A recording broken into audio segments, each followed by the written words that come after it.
આવી રીતે જ્યારે ભીષ્મ પિતામહ જ્યારે એ ભગવાન શ્રી કૃષ્ણને કહ્યું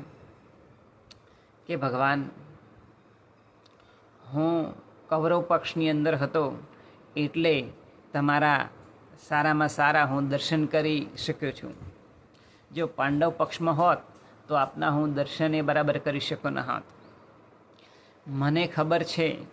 કે તમારા જે 4 હસ્ત છે તે એક હસ્તની અંદર ભીષ્મ પિતામહ કહે છે ભગવાન કૃષ્ણને કે તમારો એક હસ્તની અંદર એટલે એક હાથની અંદર લગામ હતી, બીજા હાથની અંદર ચાબુક હતો,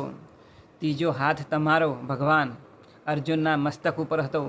અને ચોથો હાથે તમારે જ્ઞાન મુદ્રા હતી. ભગવાન, જ્યારે આપ યુદ્ધના મેદાનમાં હતા ને ત્યારે હું કૌરવ પક્ષમાં હતો ને એટલે હું તમારા સારામાં